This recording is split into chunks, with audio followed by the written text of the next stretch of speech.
کیا آپ کی ساس بھی آپ سے ہر وقت جھگڑا کرتی رہتی ہے؟ کیا آپ کی ساس کی آپ سے نہیں بنتی؟ السلام علیکم ورحمۃ اللہ تعالی وبرکاتہ۔ آج کا میرا موضوع سخن ہے ساس اور بہو۔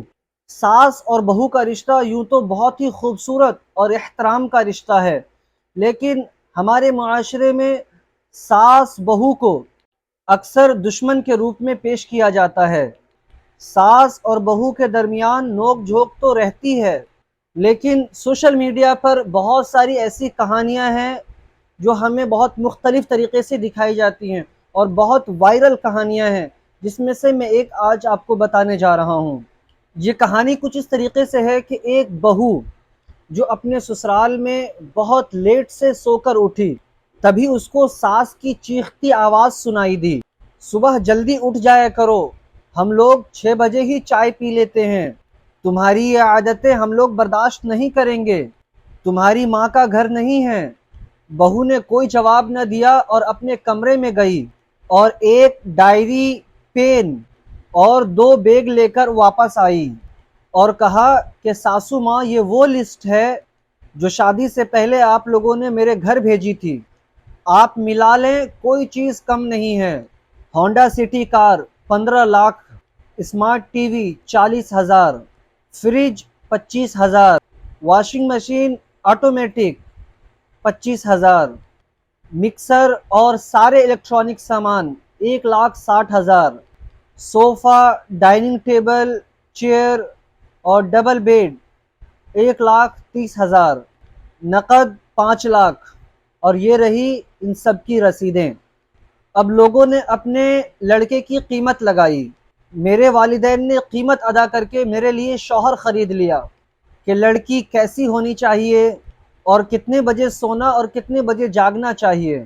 تو اس چیز سے ایک بات صاف ہو گئی کہ آج جب ہم لڑکی کو دیکھنے جاتے ہیں یا پھر ہم جب کسی کے یہاں رشتہ لے کر جاتے ہیں، تو صرف اور صرف ہم اس کے چہرے کی خوبصورتی کو دیکھتے ہیں، اور وہاں کے لوگوں کے پاس کیا اشیائیں موجود ہے، وہ لوگ کیا ہمیں جہیز میں دے رہے ہیں، ان کا رہنا سہنا کیسا ہے، ہمیں اس سے کوئی فرق نہیں پڑتا۔ ان کے گھر میں تربیت کیسی ہے، ان کے گھر میں دین کتنا ہے، ان کے گھر میں اسلامک ماحول کتنا ہے، ان کے گھر کے لوگ نمازی ہیں یا نہیں ہیں، اس گھر کے لوگ اللہ اس کے رسول کی اطاعت کرتے ہیں یا نہیں، یہ ساری چیزیں ہم نہیں دیکھتے۔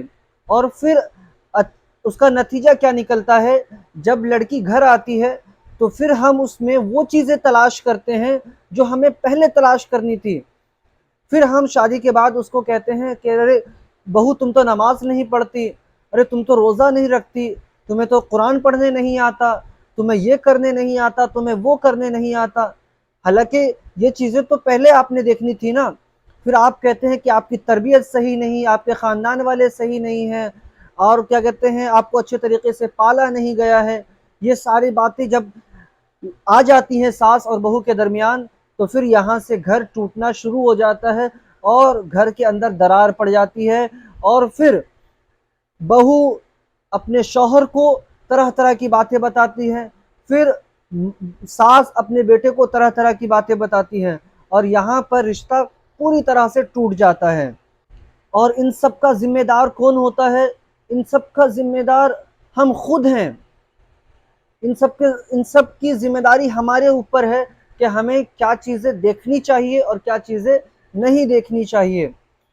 اسی لیے آج دیکھیں معاشرے کے اندر زنا اتنا عام ہو چکا ہے کہ لوگوں نے نکاح کرنا مشکل کر دیا ہے، اور آپ اس کو یہ کہیں کہ نکاح اتنا زیادہ مشکل ہو چکا ہے کہ لوگوں نے زنا کو عام کر دیا۔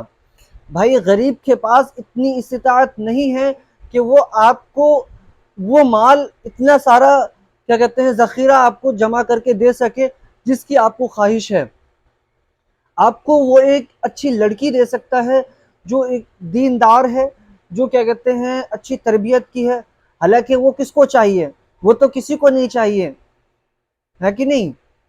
تو پہلے آپ دین نہیں دیکھتے، پہلے آپ دنیا دیکھتے ہیں، پھر بعد میں آپ اس کے اندر دین تلاش کرتے ہیں، جو کہ آپ کی سب سے بڑی غلطی ہے۔ تو اس چیز کو آپ اپنے ذہن میں رکھیں کہ آپ نے شادی سے پہلے لڑکی میں کیا چیز دیکھا تھا، اور آپ شادی کے بعد لڑکی میں کیا چیز دیکھنا چاہتے ہیں. ٹھیک ہے، امید کرتا ہوں کہ آپ ان باتوں پر عمل کریں گے. اور ساس کو رویہ ماں باپ کے جیسا رکھنا چاہیے، کیونکہ ساس بھی کبھی بہو تھی، ہے نا. ساس کو کیا کہتے ہیں ظالمانہ اور کیا کہتے ہیں بالکل جاہلانہ انداز سے اپنے گھر کو نہیں توڑنا چاہیے. بعض اوقات ایسا دیکھا جاتا ہے کہ جو عورتیں جوانی کے عالم میں اپنے گھر کو خود سے برباد کر کے، پورے گھر کو توڑ کے، اور اپنی زندگی اپنے شوہر کے ساتھ کسی دوسرے ملک میں یا دوسرے شہر میں جا کے بساتی ہیں، وہی عورتیں جب بڑھاپے کے عالم میں جاتی ہیں تو اپنی بہوؤں کو یہ نصیحت کرتی ہیں کہ گھر جوڑ کے چلو، کیا کہتے ہیں گھر کو بنا کر چلو. یہ کھلی منافقت ہے. تو ہمیں ان سب چیزوں پر غور کرنا چاہیے. انشاءاللہ اس کے تعلق سے میں بھی آپ سے اور باتیں کروں گا انشاءاللہ اگلی ویڈیو میں. فی الحال آپ اس کو اپنے احباب میں زیادہ سے زیادہ شیئر کریں، تاکہ جن کے گھر کا ماحول اور نظام بگڑ چکا ہے شاید ان کے اندر کچھ عقل آ جائے اور اللہ رب العزت انہیں ہدایت دے دے، تاکہ ان کے گھر کا نظام صحیح ہو سکے. میں آپ کا اپنا شاہ عالم نظامی. السلام علیکم.